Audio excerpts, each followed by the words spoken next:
वो मैं ये कह रहा था कि अगर आपने हमारा चैनल अभी तक सब्सक्राइब नहीं करा तो अब भी कर दो, नहीं तो बड़ा पछताओगे, बड़ा पछताओगे।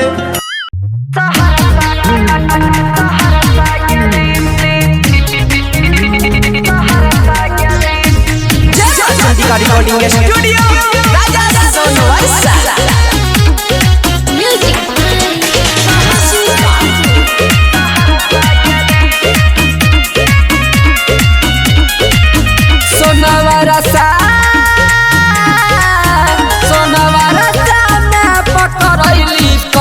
की सहरसा गेली करैला की सहरसा गेली जब देहदा सोनावारा सब मुँह हमर बैली करैला की सहरसा गेली करैला की सहरसा गेली।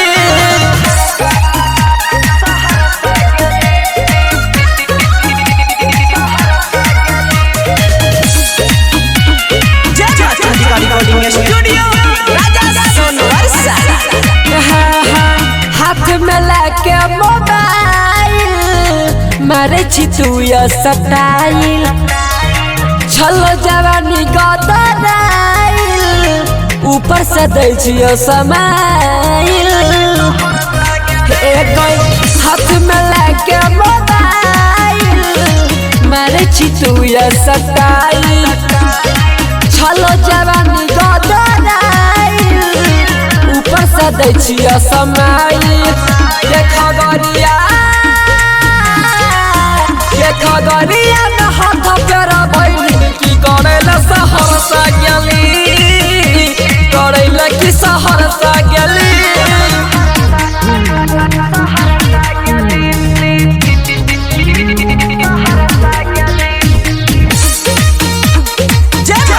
रिकॉर्डिंग स्टूडियो राजा सोनवर्षा।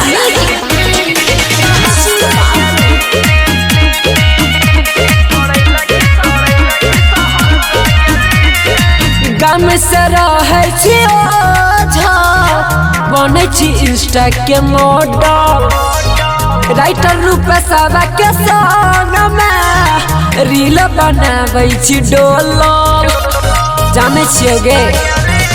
गाम से रहे छी ओझा बने छी इंस्टा के मॉडल राम मनी सब के संग में रील बनाबै छी डोलो के सूरजला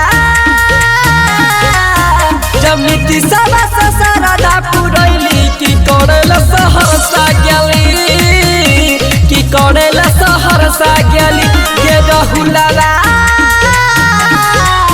के धीरजला से सरदा पुरैली की करैला सहरसा गेली की करैला सहरसा गेली।